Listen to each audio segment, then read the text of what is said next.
Hi! Hello! ఎలా ఉన్నారు? నేనైతే బాగున్నాను. అండ్ మీరందరూ కూడా బాగుండాలని కోరుకుంటున్నాను. ఈరోజు వీడియో ఏంటంటే, ఎప్పటినుంచో ఒక దాని కోసం నేను వెయిట్ చేస్తున్నా అనమాట. ఇంచుమించు ఒక 3 మంత్స్ నుంచి నేను వెయిట్ చేస్తున్నా. అది ఈరోజైతే మొత్తానికి అయ్యింది. అది ఎందుకు ఏంటంటే, ఇదొచ్చేసి పచ్చిమిర్చి మొక్క అనమాట. చాలా హైట్ పెరిగిపోయింది. మేము విజయవాడ నుంచి కాకినాడకి షిఫ్ట్ అయ్యాం కదా! సో, విజయవాడలో ఉన్నప్పుడు వేసాను అనమాట. చిన్న చిన్న మనం ఆల్రెడీ వాడేసినవి పచ్చిమిర్చి అవి ఉంటాయి కదా! కొంచెం పాడైనవి. అవి కుండీలో వేస్తే వచ్చాయన్నమాట.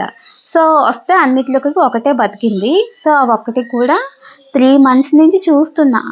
హైట్ అయితే చాలా హైట్ అయిపోయింది. ఇంచుమించు 5 ఫీట్ వరకు పెరిగిపోయింది. కాకపోతే కాయలు రావట్లేదు. నిజంగా ఇది పచ్చిమిర్చేనా? లేకపోతే ఏదైనా పిచ్చి మొక్క అని చెప్పేసి చాలా డౌట్‌ఫుల్ అనమాట. తీసేద్దాం అనుకున్నాను అసలు యాక్చువల్‌గా అయితే. సరే వెయిట్ చేద్దాం ఎందుకైనా మంచిదే అన్నట్టు వెయిట్ చేశాను. ఎందుకంటే అదే కుండీలో మిగతా మొక్కలు కూడా ఉన్నాయి. రోజ్ ప్లాంట్ అవి కూడా ఉన్నాయన్నమాట.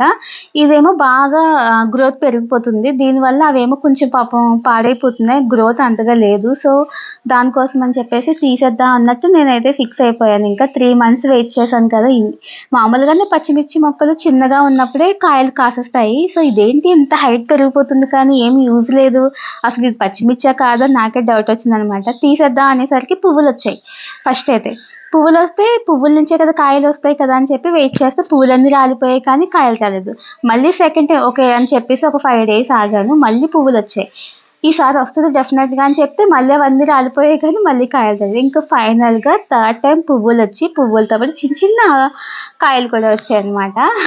ఇది పచ్చిమిర్చి స్టోరీ. మొత్తానికి వెయిట్ చేసినందుకైతే రిజల్ట్ అయితే వచ్చింది. సో, మనం ప్రతి దాని వల్ల యూజ్ అనేది డెఫినెట్‌గా ఉంటుంది. సో, మనం కొంచెం ఆ ఓపికతో వెయిట్ చేయాలని మాత్రం నాకు అర్థమైందనమాట. పాపం 2 టైమ్స్ దాన్ని పీకేసి పాడేద్దాం అనుకున్నాను. ఇది పచ్చిమిర్చి కాదు ఏదో పిచ్చి మొక్క అని చెప్పేసి. ఫైనల్‌గా పాపం అదైతే మొత్తం చెట్టంతా కాయలు కాసేసింది. చూస్తున్నారు కదా! మళ్ళీ ఎంత బాగున్నాయో పచ్చిమిర్చి కూడా. నాటు పచ్చిమిర్చి అనుకుంటా. ఇదండి స్టోరీ. Thank you.